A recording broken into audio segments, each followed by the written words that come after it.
Well, good evening, everyone, and welcome to our Chief Judges and Contest Masters training session. First, I want to thank you for taking the time to be here. Each of you plays a key role in making our contest fair, professional, and enjoyable for all participants. This training is not just about reviewing the rules. It's about ensuring that every contestant has an equal opportunity to shine and that the integrity of our contest is upheld. Our purpose this evening is we will equip you with a clear understanding of your responsibilities, walk you through contest procedures step by step, and of course, address common challenges and answer questions. We want to make you confident in whatever role you take. When we finish, you'll be ready to run or support a contest that is smooth, impartial, and memorable for every participant and for every guest. Together, we are setting the standard for excellence in our Toastmasters contest. Are you ready to dive in and make this a productive and engaging session? Let me see your emojis. Your jazz hands, love it. And all the excitement out there. It is my pleasure to introduce our contest co-chairs, Toastmaster Anastasia Smith and Distinguished Toastmaster Gary Martin.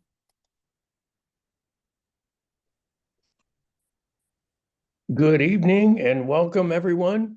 The first portion of our evening will be lit off with my co-chair from the other side of the pond in the Bahamas, Toastmaster Anastasia Smith. The floor is yours, Anastasia. Good evening, everyone. I thank you so much for taking the time to come on out, gather this information, hold on to it as tightly as you can, and make it effective throughout the remainder of your Toastmasters year and Toastmasters experience. So, as we look at our next slide, it is our goal this evening to clarify the following areas for you. Types of speech contests, contest chair preparation and responsibilities, chief judge preparation and responsibilities, timelines and resources, and also to give you a little bit of a heads up on the upcoming trainings. So let's begin. Why speech contests matter. Yes, there are persons among us that are just highly competitive, and so why not join a contest? But in Toastmasters, it is important that we not only compete if that is what you are interested in, but that we also develop communication and leadership skills, that we motivate and inspire other members, that we recognize speaking excellence, and that we also have fun and engagement incorporated to the program. For each of these areas, it may not apply entirely to you, but there's at least one of these areas that I'm sure you've joined Toastmasters to have or develop throughout the remainder of your time with us. We're hoping it's the rest of your life. In contest preparations, they're in contest progression, apologies.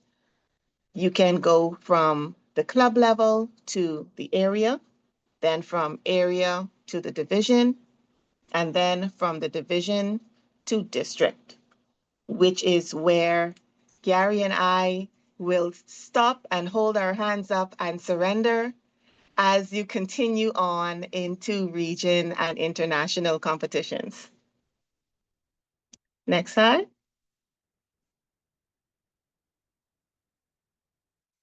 Types of speech contests. Club levels do have the ability to incorporate humorous speech to their contests, but it does not go beyond the club level. Contests that continue to area, division, and district would be the table topics contest, the evaluation contest, and the international speech contest. We encourage you to compete. We encourage you to take part. And for those of you that have come to this training this evening, we encourage you to be of service. I know that it may seem to be a daunting thing, that your contribution can be weighted in the success or not so successful participation of one of your fellow Toastmasters. However, integrity is one of our core values. And so, as we keep that in mind and hold that in our hearts, we are asking and we are thankful for you coming out this evening and for you giving of your time today with the intention of giving of your time throughout the contest year.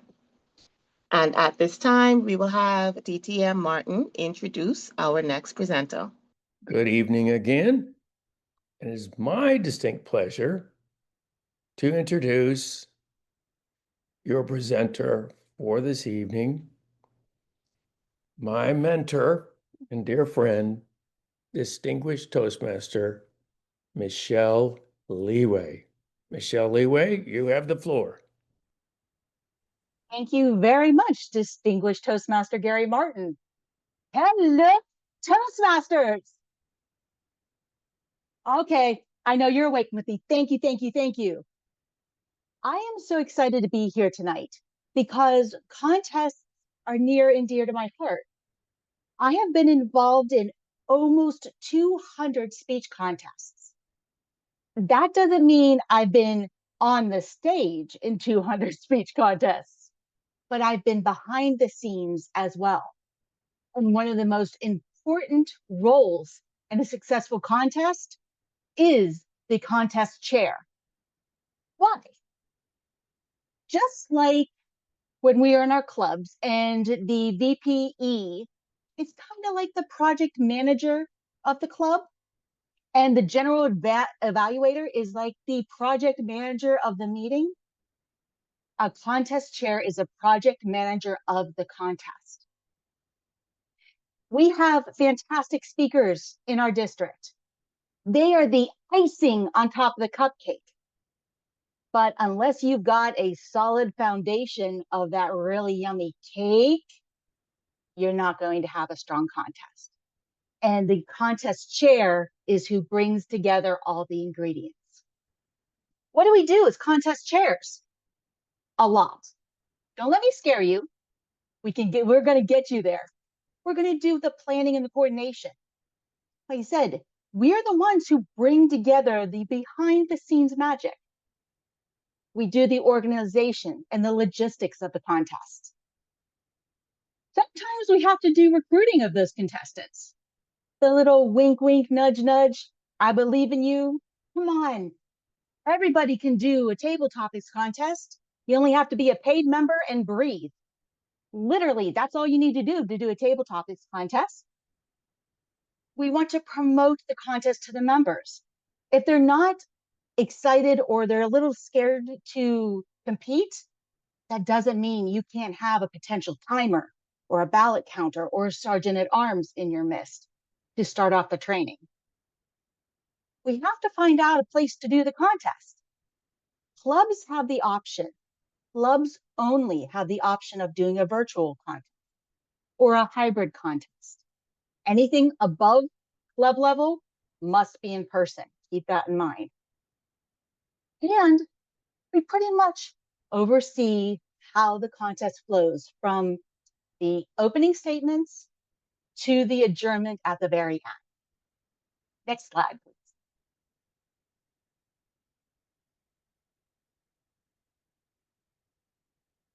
In the club level, it is often a club contest chair and the club contest master being the same person. However, there are two different roles.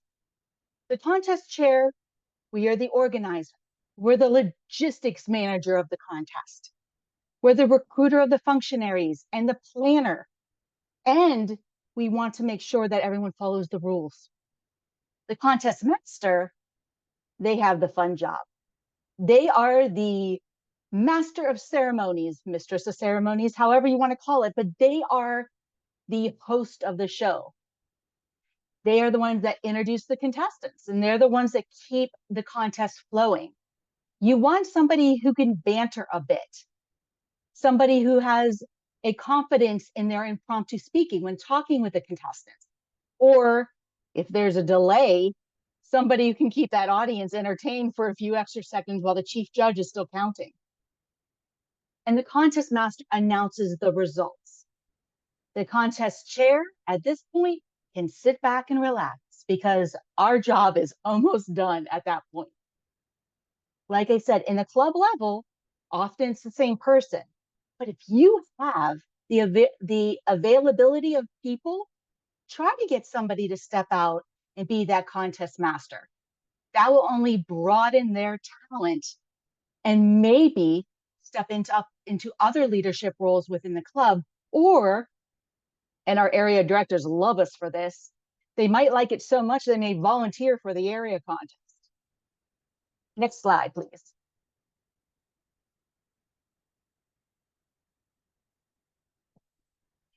Pre-contest planning.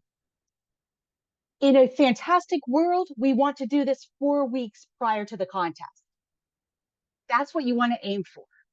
That's why we're starting to train you now. If you can't do it 4 weeks before the contest, do it as soon as possible. What you want to start with before passing go, before collecting $200, read the contest rulebook. I cannot stress this enough. Read the contest rulebook. Now, it's not that big of a job because we only do 3 contests here in District 47. You don't have to read all the other different contests unless you want some light bedtime reading.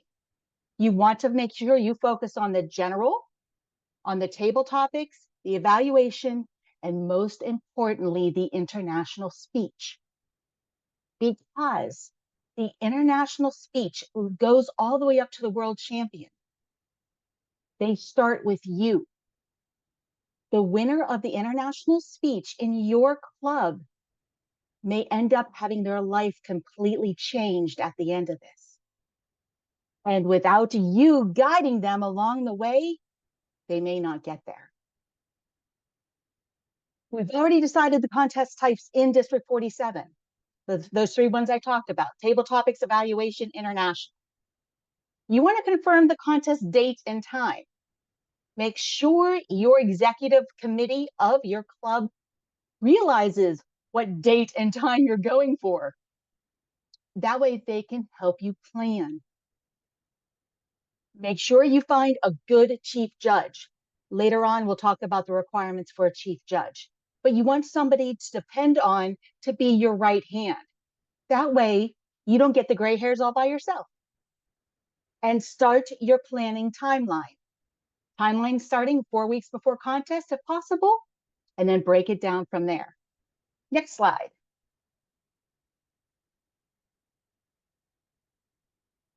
Okay, this is when we get to know our people. You need to go and recruit this slate of fantastic functionaries to make your contest a success. Obviously, you need the contestant. Find somebody who has shown a little bit of extra pizzazz when it comes to the table topics. Somebody who you wish you could have as evaluator for every single speech, and somebody who can tell those stories that move you to goosebumps. Those are the kind of contestants that you want to have in your contest. You need to find that chief judge for your right hand. The chief judge will work with you to find the judges and the ballot counters. You need timers because you know everything's timed here in Toastmasters. You need at least one sergeant at arms. If you are doing a hybrid or a virtual club contest, you need one. If you are doing an in-person, you want two. And for the evaluation contest, you want a test speaker, preferably somebody not in your club, because that way there's no bias. We happen to have a plethora of them here in District 47 who are just waiting to come and try out a new speech. They'll get credit towards a pathway project, and your contestants and everybody at your club contest will get to hear a brand new speaker. And then we promote the contest.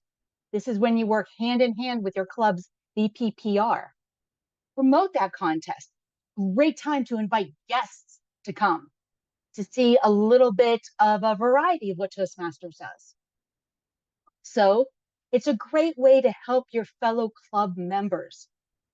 If somebody in Club A is having a contest and Club B is having a contest, why don't you go and help each other by judging or helping out as a functionary?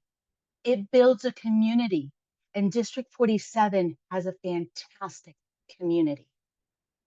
Next slide.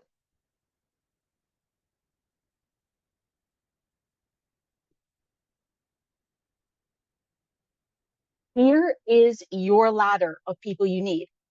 Contest chair. Dun, dun, dun. You. Contest master. If you can find one, fantastic. And if not, be prepared to step into the role. Chief judge, your right-hand man. The tie-breaking judge is selected by the chief judge. That is the one thing about the contest a contest chair has no say on. We are not even supposed to know who the person is. Voting judges. In a perfect world, TI would love to have 5 judges at each club contest. We who live in the real world understand that sometimes that's impossible. Strive for 5 plus the 1 tiebreaker, but have a minimum of 3. A minimum of 3 because you can't go below 3 to have the contest. Timers, you need 2. 1 to show the signal, 1 to keep the time. Ballot counters, you need 2. Even if you have 3 judges, you still need 2 ballot counters. Sergeant at arms, you'll need 1 if you're only virtual, 2 if you are in person. And for your evaluation contest, that incredible test speaker that you've been hiding in your back pocket. That is your cast of characters for the contest. Next slide.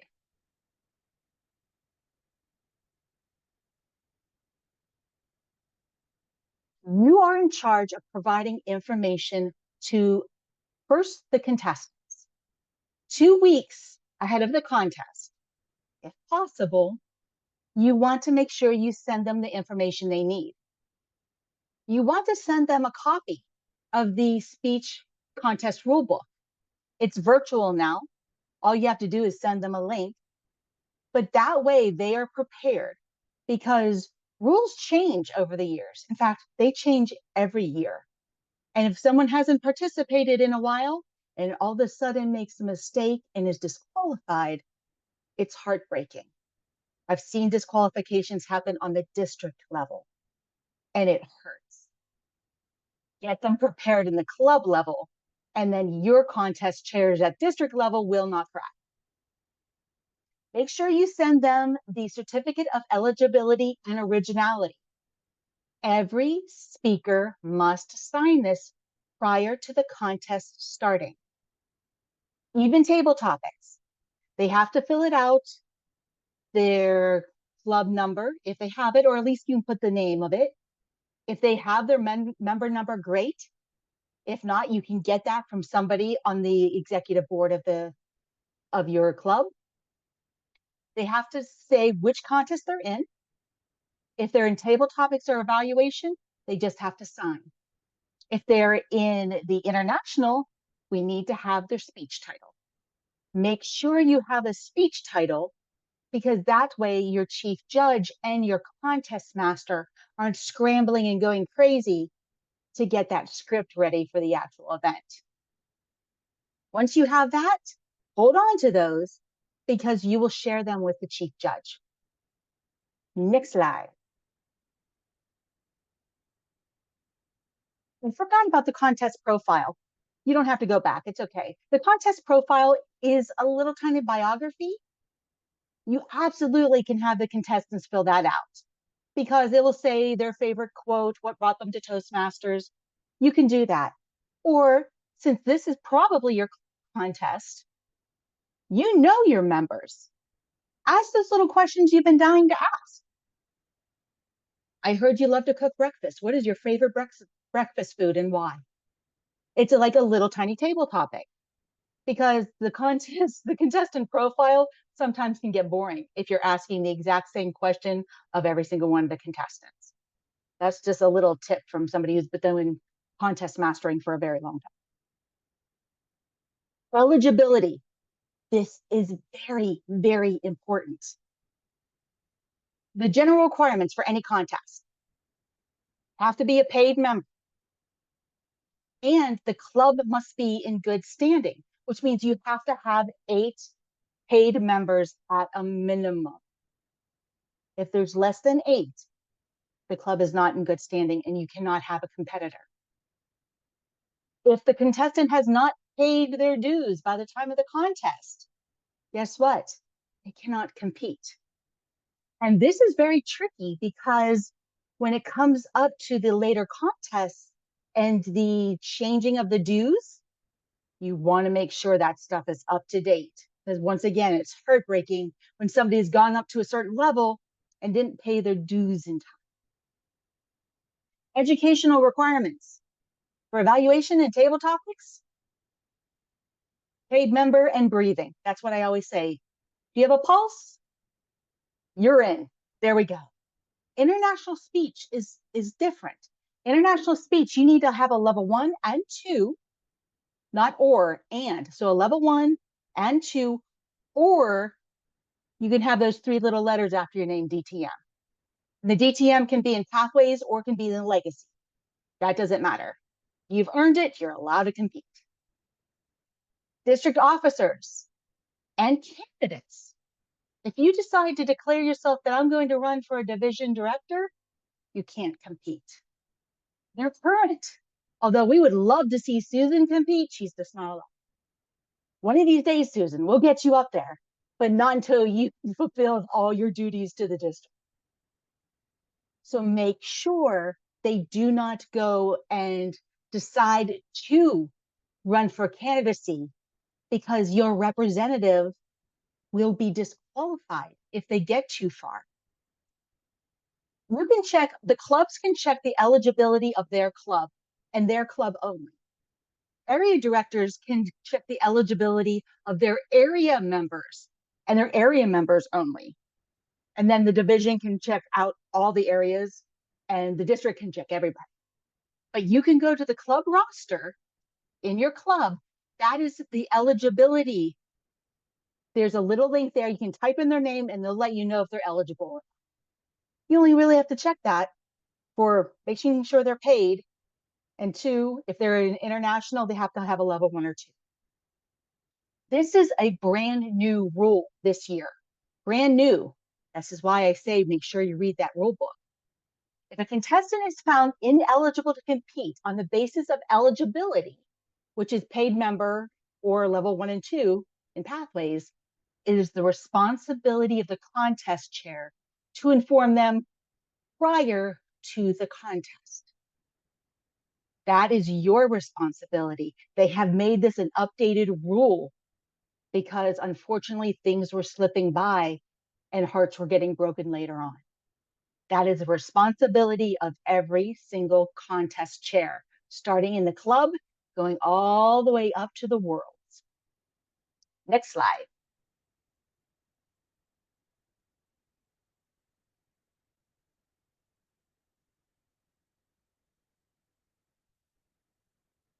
Even a week before the contest.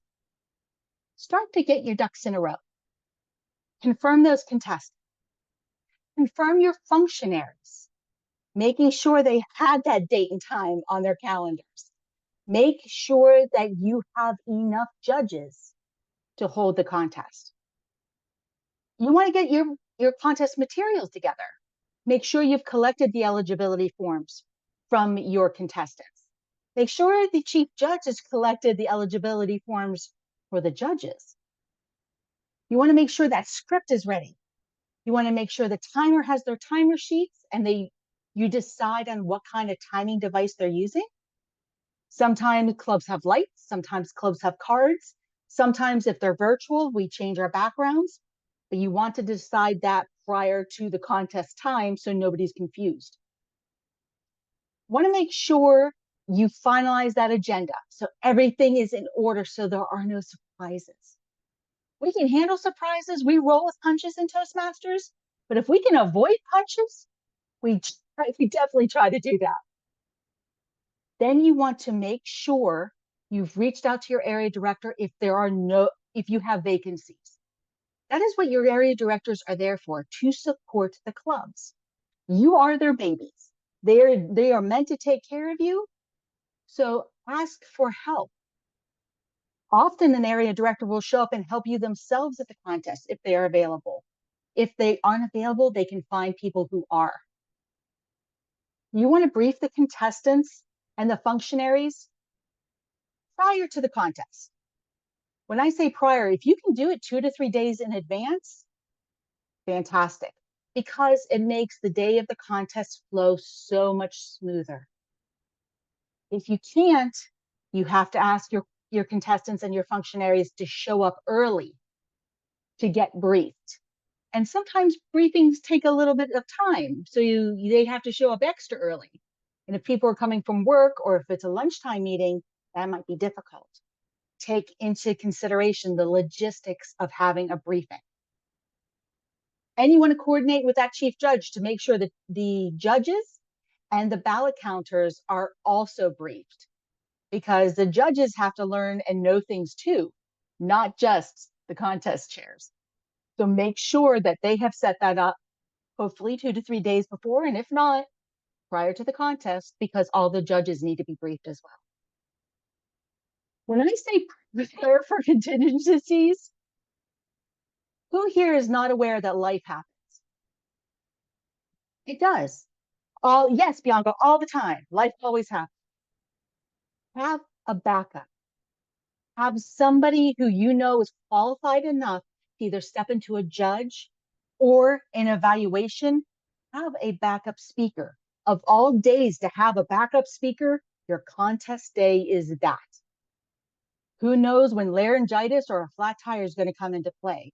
And you don't need to have the stress of not being able to have a test speaker on the day of your evaluation. Make sure you have one ready in your back. Excellent.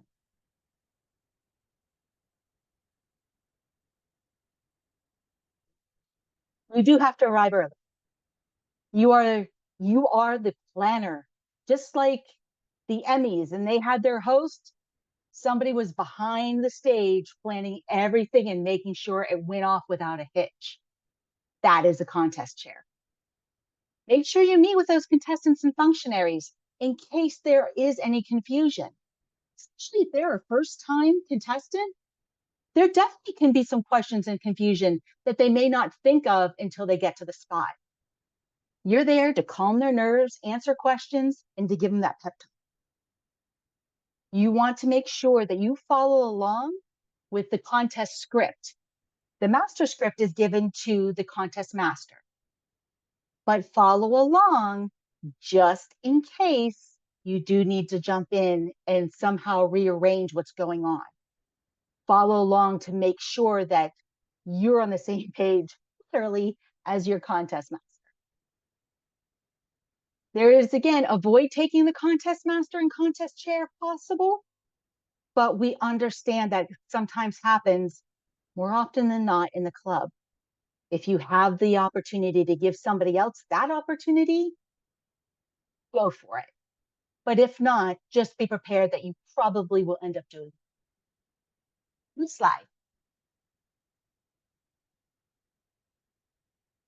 Any questions? I have a question.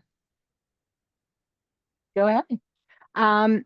A long time ago, like a million years ago, I helped my area director with their contest, and they had a spreadsheet, and it was great. But I don't know where I put that because it was a really, really long time ago. Does anybody have that kind of spreadsheet? We with all do. We have a Okay. planning tool, and that's going to be located in the resources that the contest chairs will be talking about. There's a resource section on the D47 website, and they're going to show you where to find that. But yes, there's a planning tool. Thank you. You're very welcome. I have a question as well. In terms of eligibility for the international speech contest, do members who've completed the competent communicator, are they also eligible?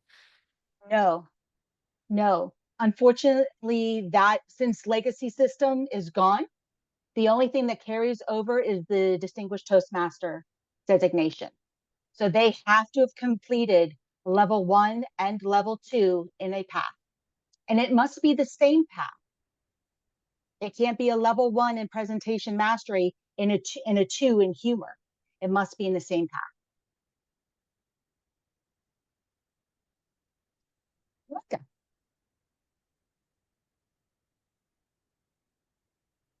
Bianca, you have a question?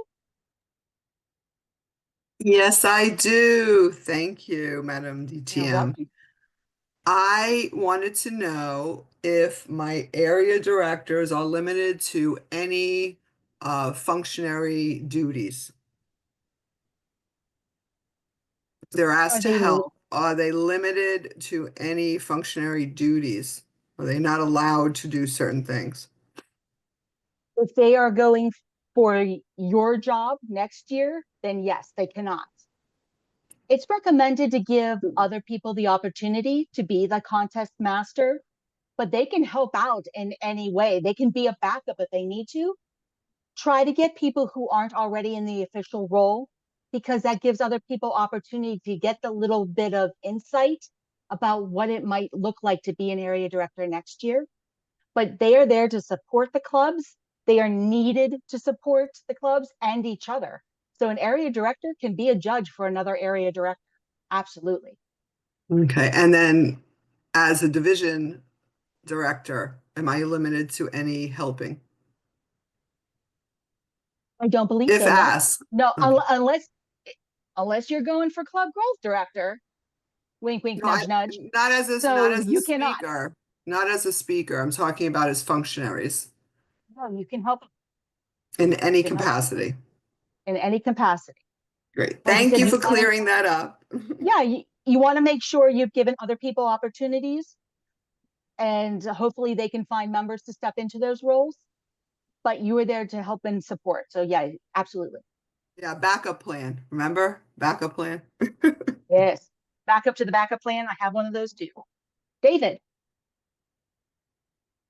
Yes, regarding the eligibility that you mentioned earlier, Mhm. it's a good idea that we check eligibility before the contest and make notifications if somebody isn't eligible.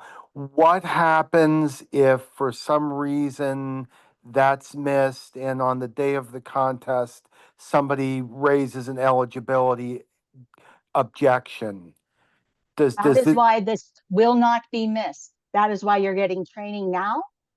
And the club contests, make sure everyone understands that that needs to be checked. But then that's the area director's responsibility that that is checked right before the contest. And then it's the division director's responsibility right before the contest. So that is part of the responsibility of filling the role. So do not let there be a slip up with that. Okay. And Michelle, yes, Gary. thank you for clarifying that because it's a progression of checks. It goes right up Correct. the line. There's a number of people that'll be looking at that to make sure that we cross all our T's and dot the I's. Mhm. If it doesn't happen, that no one will be disappointed. Right. And is it Mary? Mary? I'm sorry if I'm mispronouncing your name. Yes, yes, Marife. Close enough. Okay. Yes. I am an area director, and I was taking notes with regards to people that are needed per contest. And my question is, at the club level, Mhm. is it absolutely necessary to have two timers, two ballot counters? Yes, because I can understand that at the area level, but I'm not sure about the club level. That's why I'm asking. The reason why you want to have two counters at there is to make sure that everything is fair and it's balanced. With a timer, they would like that. They strive for that. But if that's impossible, that's understood. It's the same way they want to have 5 judges plus the one tiebreaker. But if you can only end up getting 3, you must have at least 3. It's not going to forfeit your contest. All righty. Thank you so much for your answer. Yeah, Marif, one of the Yes. reasons we need 2 sergeant of arms is because one of those sergeant of arms is going to be taking the evaluators to a breakout room, right? But you need another sergeant of arms at the club door, especially when people are coming in and out, that no one comes in and out of the contest when someone's speaking. Make sense? Yes, it does. I completely forgot about that. Thank you.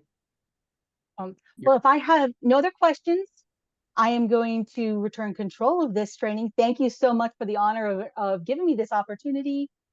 Gary Martin, back to you. Thank you, distinguished Toastmaster Michelle Leeway. Great job. Give her some love, would you? That's it. Thank you so much. And now, my counterpart is co-chair for contest for District 47, Anastasia. You have the floor. Please take it away. Thank you so much, DTM Martin. I have the pleasure of introducing our next speaker. He is no stranger to, I believe, anyone on this platform. But just in case you're not sure of who he is, let me tell you a few things about him. DTM Derek Garcia Roll joined Toastmasters in 2016 with Pinnacle Seekers Toastmasters Club. He's currently serving as president of Fusion Toastmasters Club in Barbados, vice president of education for Walaldi Toastmasters Club in Antigua, both of District 81. He is also treasurer of Leading Voices Toastmasters Club of District 47, along with several district committee appointments. He believes wholeheartedly that the more you serve, the more you grow. He has served in many capacities at both the club and district levels, and he is a 2-time President's Distinguished Club President, a President's Distinguished Area Director, a Select Distinguished Division Director, and a member of 5 clubs in 2 districts. To date, the highlight of his journey is being club sponsor and charter president of Leading Voices Toastmasters Club. He can be quoted as saying, "I can truly say that I constantly prove Mahatma Gandhi's quote to be true. I find myself over and over again when I lose myself in service to others." Fellow leaders, I present to you Distinguished Toastmaster Derek Garcia Roll. Thank you very much, Toastmaster Smith, for that introduction. I have to change that bio just a little bit because I think my head gets swollen every time I hear it, so I need to counteract that. But it's such a privilege and a pleasure to have been asked to present this evening on the role of the Chief Judge in a contest. I am humbled by this opportunity, and I hope to use my 15 to 20 minutes. I do need a timer, please, because I have a tendency to go a bit over time. But as we look at the role and responsibilities of the Chief Judge, there are four main areas that we will definitely be looking at. First, ensure the contest. One of the first one is you ensure that contest follows the official rules of the current Toastmasters contest rule book. Secondly, you recruit and train your judges. Thirdly, you oversee the tally of the votes. And last but not least, very importantly, you resolve protests. Now, I've been happy to not have any protest in any contest that I would have been a part of. And I hope that doesn't happen to any of you. But if it does happen, it is your responsibility as a chief judge to handle those protests. And how do you do that effectively? You must go through the rule book and understand the rule book through and through. Also, lean on those who would have served in the role before so that you can glean from their past experience to help build you as a chief judge. Now, for a chief judge to be eligible, you have to be a current member and a current member of a club in good standing. Just like a contestant, your club must be in good standing. You should be experienced, preferably experienced in contests, and have held a club officer role before. I've even organized a contest, so you know the contest in and out. And why I say knowing the contest in and out? Because as the chief judge, you are the one who ensures that the contest goes. Because if the rules aren't being followed, you should be able to stop a contest from taking place if things aren't properly aligned for that contest to be have integrity so that people can trust the outcome of that contest. You control the contest. The contest chair organizes the contest, and this might just be my own opinion, but the contest chair organizes the contest. But as chief judge, you control what happens in the contest.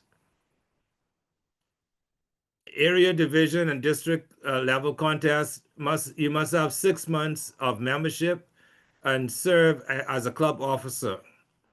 And I've completed levels 1 and 2 of any path. Here's what cannot happen. You cannot compete in any contest when you serve as the chief judge. You should make sure that there is no conflict of interest in any contest. If you're a chief judge and you have a member of your club who is competing in a contest, you should bow out from serving as chief judge in that contest because you have a member of your club. Likewise, if there's a judge within your judging pool, and this is at the area level and higher, who has a member of that contest in their club who has a member from their club in that contest, they should recuse themselves of serving as a judge in that contest. Can we move to the next slide, please?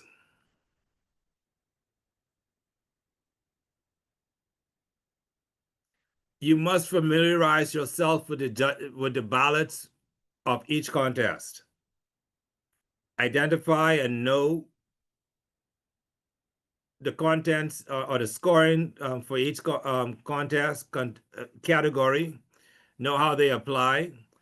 Because if you're training the judges on how to judge, you must be able to properly explain the ballot and the guidelines so that your judges know exactly how to judge fairly and accurately so that the best performance is rewarded with the best outcome at the end of the day. The rule still applies. Judges are to mark their ballots, print their names, put in their signature, rank one person for first, one for third, one for second, one for first. A judge must break his or her own tie. Now, I must share this. The very first time I served as a judge and I scored on the ballot, I had a number of persons tied and I submitted my ballot, only to be pulled in by the chief judge and asked, "What in the world are you doing? You're supposed to break your own ties." I felt ashamed, very much so, that I did not know exactly what to do. So, as the chief judge, it is imperative that you walk your judges through that and they have a clear understanding of how that should be done. Because what happens is that delays your tally at the end of the day. And we do not want to further overrun a contest that's already going on for a long period of time by not having everything in properly. So training is very important. The other thing too is that by the judges understanding how to operate with the ballots, it makes things go a lot more smoothly. So they are to tear off the bottom piece, the perforated piece, fold it over, hand it over to the ballot counter, however you would have set that up. And the top piece where they did the scoring, that should be discarded. I'm not talking thrown away in the garbage at the contest, but take it home, shred it, and discard it so no one ever sees your ballot. No one needs to see the judge's ballot at the end of the day. Can we move on to the next slide, please? All right. So judges, you score based on the performance that evening.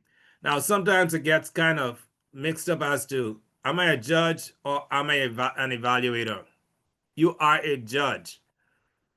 A speech evaluator evaluates the details and gives feedback to a presenter on how to become better the next time around.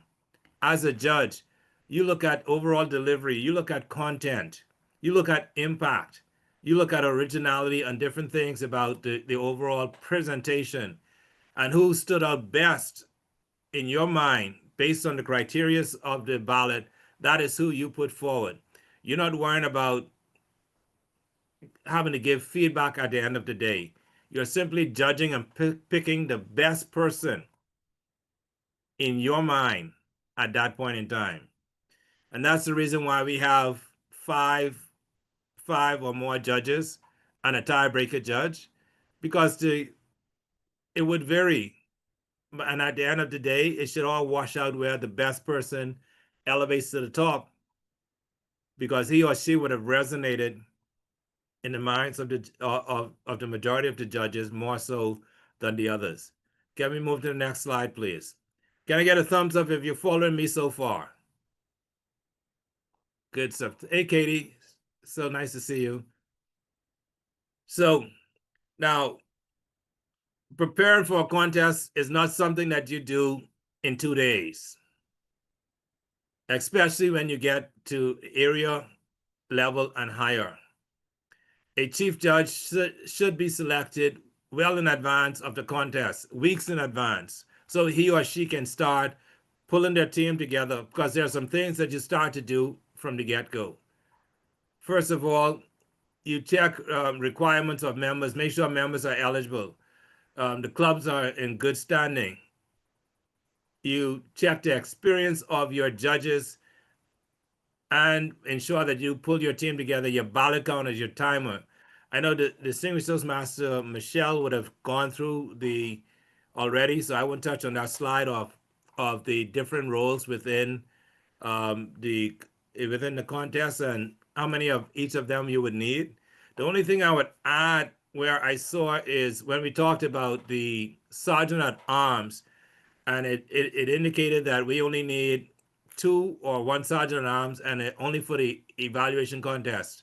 But we must remember there's a breakout room for the table topics contest as well.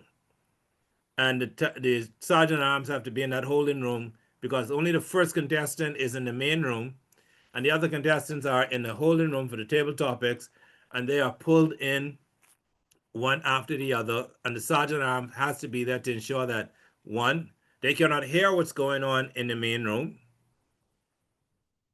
and they're not connected. Now I know, and at the club level, if you're serving for a virtual contest, there are some things that should be in place for the sergeant at arms, as far as cameras on, mics open, so that you could see and hear and ensure that they're not hearing what's going on. But I know we're talking about area level and higher.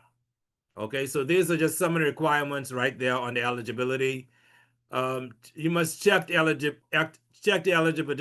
eligibility of the contestants to ensure that they are qualified to be inside of the contest.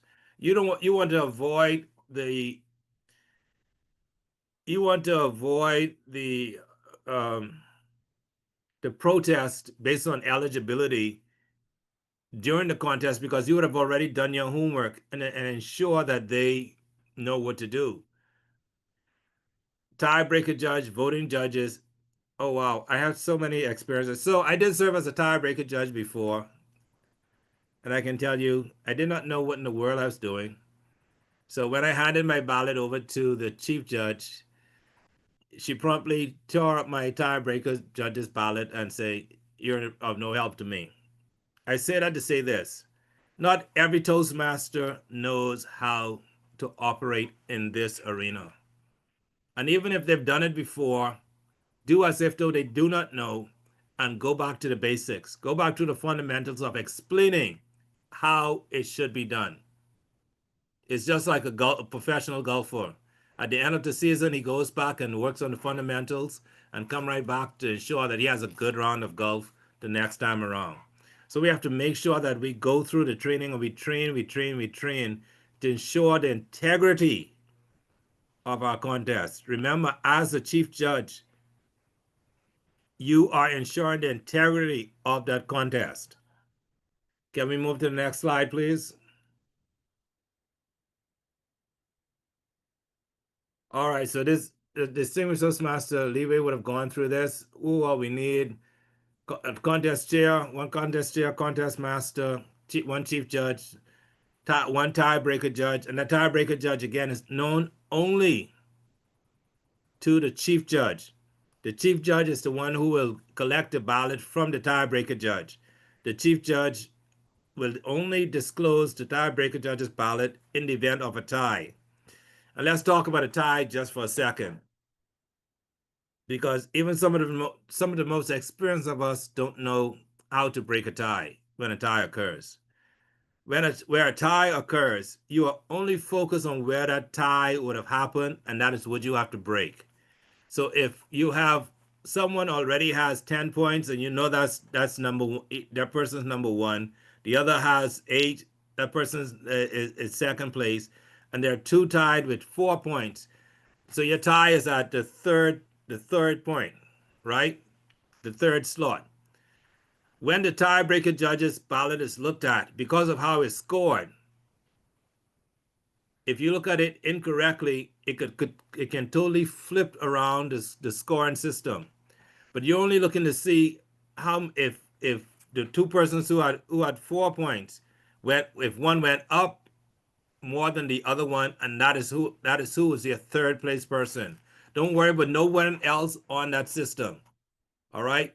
Because you could have somebody who only had 2 points end up with 12 because the tiebreaker judge saw them as the top person in their mind's eye, thus changing the overall tally if you look at it the wrong way. So remember, you're only breaking a tie where it exists. The tiebreaker judge's ballot does not elevate anyone else's score, only where the tie exists. And that's with the tiebreaker judge. The test speaker, again, is only known to the contest chair and the contest master until that person is announced. He or she is known to no one else. He or she cannot produce a speech that was heard by any of the contestants before. Now, they could be a member of the same club.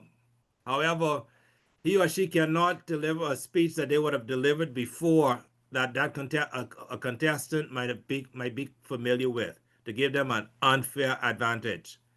So my contest chairs, my contest masters, please make sure that takes place, that person delivers an original speech that was not heard by anyone before. The ballot counters will collect the ballots from their assigned judges.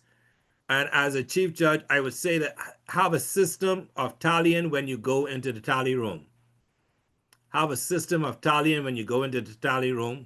Don't try and figure it out when you go in there. Have that system beforehand, and so that it's known, so that you could transition quickly and efficiently from out of the ballot room back onto the floor, so the contest can go on, especially if you're running more than 2 contests on the same night.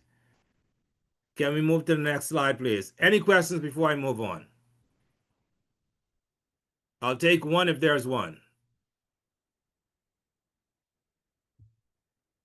I have a question. For the judge ballot scoring, do we have training for that? How to fill the form out? The training will come. I'm sure Toastmaster Smith and distinguished Toastmaster Gary will definitely identify the training dates when at the end of this presentation. So yeah, so look out for that training and definitely go to those trainings so you know how to execute. Now, there's been some changes to the rule books, and we will definitely go through a few of them. There's about 12 pages of changes that were made to the current rule book, and I encourage you to go ahead and view those. But you have to review the contest rule book. Familiarize yourself with it upside downward, backwards, in and out, so you know how to operate. Again, I cannot stress this enough. You are the integrity monitor for this contest. Email, so just like how the contestants have to send in their certificate of eligibilities to the contest chair, the judges must send in their code of ethics form and eligibility forms to you as the chief judge. You should hold your briefing at least a week in advance of the contest to go through it with your judges. And here's why I say at least start a week. You might run into a challenge where all of your judges may not be able to make it, but you still have to have them briefed before the contest takes place. So it's better to start early and catch the 1 or 2 stragglers who did not make the original briefing, so that you can brief them, as opposed to running into doing it so close to the contest date that you do not get a chance to brief them. That would be like a football team going on to the football field when half of the defensive line did not show up to practice and do not know the playbook for the opposing team. All right, so we must go through that process. You must also share with the ballot counters how you're going to operate, how you will operate. No grammarian here, right? How you will operate during the course of that. Oh, I see the green light. I'm good. During the course of that evening. Now, in participating in contests over the years, and why I stress that you have a system in place for tallying, is that sometimes it takes too long.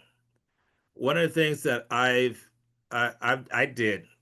do when I serve as a chief judge is I go through where each ballot counter would call off the names and the scores from their particular judge. One person writes it down, and then we come back and verify and then verify that the tally.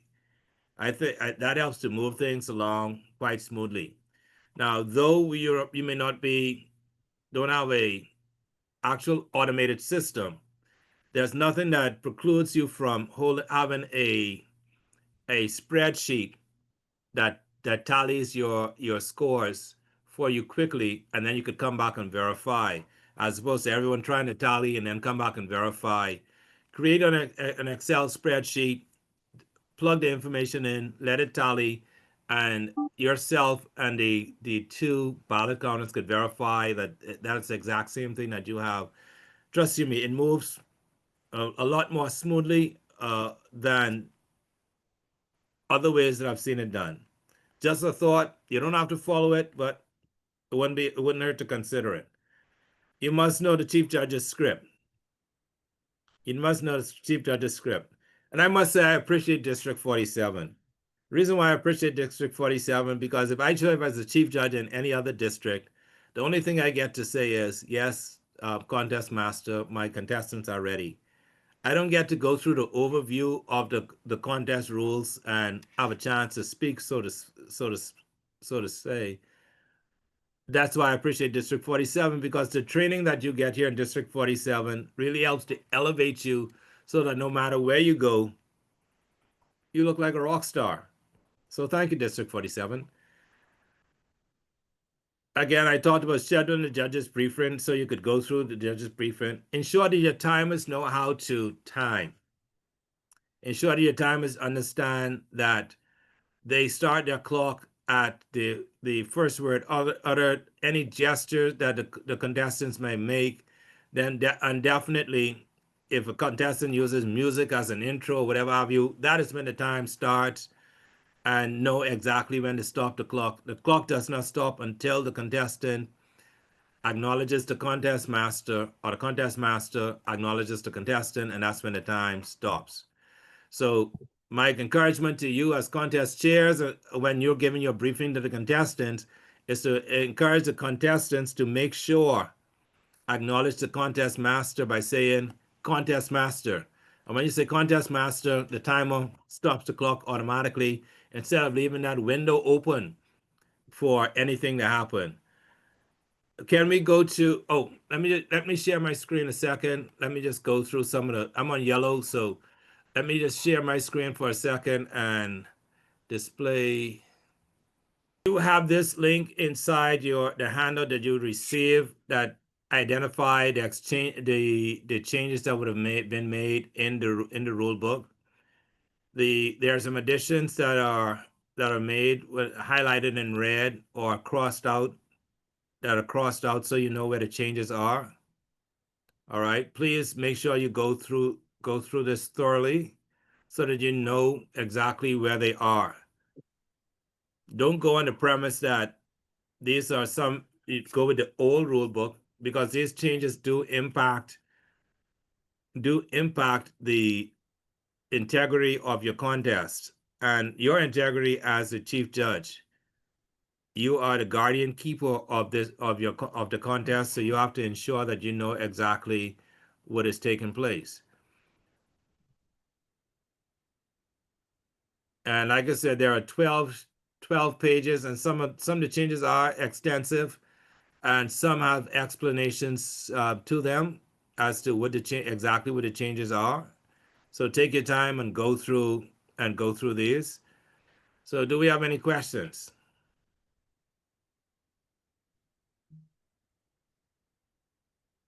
Dennison, did I say it right? Oh, Dennison Balfour. I see your hand up, followed by Kate. Thank you very much, distinguished Toastmaster Role. I just wanted to make a comment. I found it quite helpful.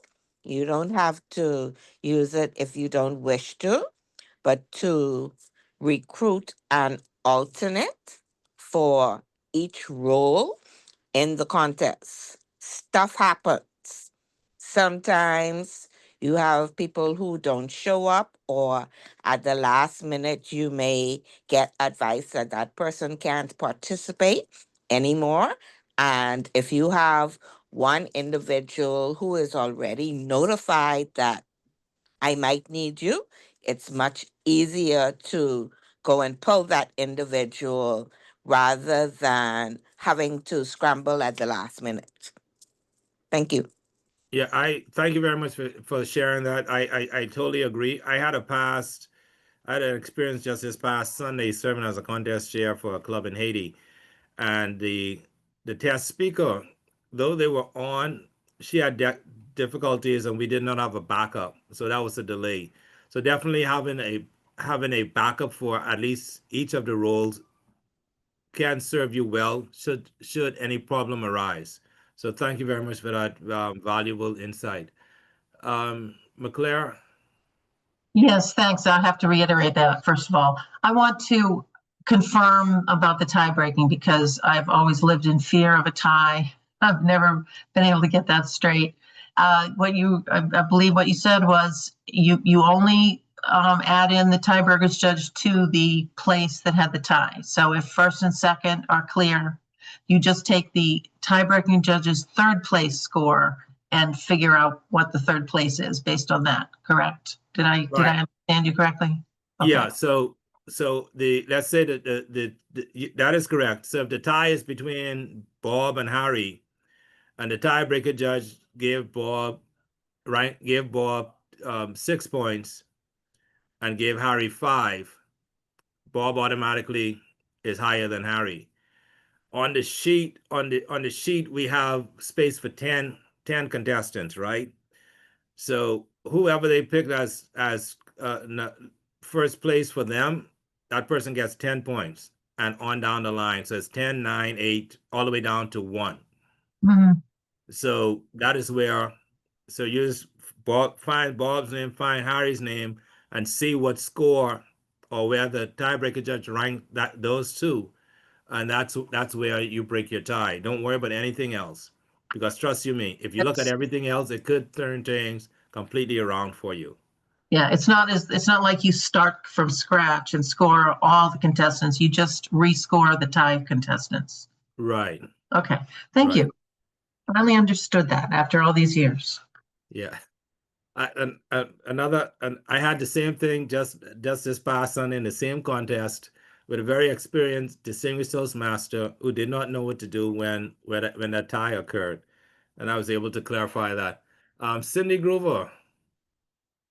Actually, I had the exact same question that Kate just asked you, and you clarified it for me. Thank you very much. And I've been around for many years as well, but it was always fuzzy to me.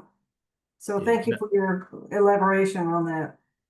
Yeah, it was for me as well until until somebody knocked me inside the head and clarified it for me. Frankie Davis. Good evening. Thank you, distinguished Toastmaster. Awesome presentation and contest chair, contest judge. A question for you though. I know I actually participated with you in a couple contests, and I liked how you were the chief judge and you talked about scoring a quick way, and it sort of evaded me, just the general ballot counter. And I wanted to I know you probably talked about it a little bit, but I stepped away. But I wanted to get a way sometimes that you can do it quickly for for the ballot counters, counting the scores. So all right, so I know when the one of the contests that we were in, and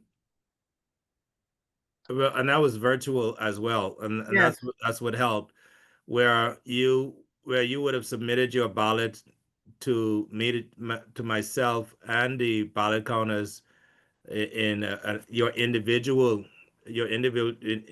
chat, and as we collected those, we inputted it into a spreadsheet and it tallied for us.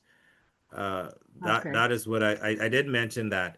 However, all from the area level and up will be in person, and so it means collecting of ballots, and I don't know how we're going to do it, but just be skillful enough to where because judges are supposed to be anonymous, So ballot counters have to be really slick and grabbing those sheets, and so nobody sees who the judges are. We don't want nobody throwing rocks at our judges at the end of a contest if it doesn't go right. So you have to be very skillful in collecting those ballots and then going to the ballot tally room and using whatever system that you devise as a chief judge to ensure that the ballots are counted correctly and you're efficient with it. The chief judge could bring a laptop if you wanted to use a spreadsheet. Yeah, you can. I mean, I Okay. did it last year when I was chief judge. And we were in and out. We were in and out of the tally room in about 2 to 3 minutes. Awesome. One, I was that good and there aren't any questions, or two, I was that bad and you wanted me to hurry up and go. So I don't know what to say. Great job. Thank you very much. We are closing out with DTM Martin this evening. Thank you. DTM Derek Roll. To finalize, it's like you've come to the librarian portion. We're almost done, folks. This is where you get your resources, right here. Everything that you need is available to you. You already have it. You already have it. So what we're going to do, just make sure to review here. We talked about the speech contest rulebook. We talked about scripts, both online and in person. The documents to brief everyone, and the possibility of using that planning schedule that was also posted in the chat, I believe, by Toastmaster Anastasia. Next slide, please. And either I can go ahead and put this, no, I can't access that. You could, our coordinator, go ahead and put the rule book changes. I think they were already put in, that's correct. The changes were put in by Anastasia. So the speech contest resources are available on toastmasters.org. Everything related to the speech contest and kits are laid out right here. Please reference any of these materials. Organize, plan, practice, prepare, and then do it and present. I believe.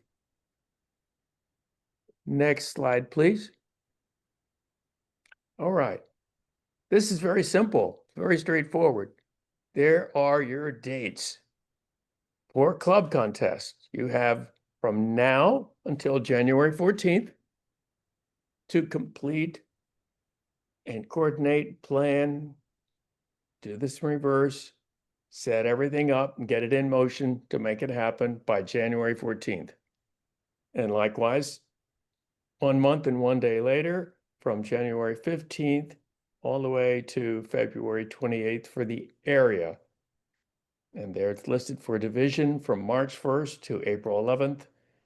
And as you can see, the district, that contest will be held at our annual conference in April from the 24th to the 26th. Next slide, please. We are done. I would like to see if there are any final questions before we close this meeting and call it adjourned, this training session. Any questions? Your hand is raised. Hi, Gary. One thing I forgot to ask for clubs having online or hybrid contests, the photo video release form is still required? Always, yes, it is. Thank you. Yes. Nothing other than the gratefulness that I have for everyone that made it out this evening. Yes. As said in the beginning, you've taken the time out from whatever it is that you've had to do, and you've made that effort to be here. We thank you for it. And we'd like to we would like for you to take this information, share it with your clubs. This is a recorded session, and so if you're going to take this recording and carry it over to your club, share it with fellow Toastmasters, we welcome you to do that. Thank you so much for coming out. Your questions were amazing. Our presenters were amazing. And have a wonderful night.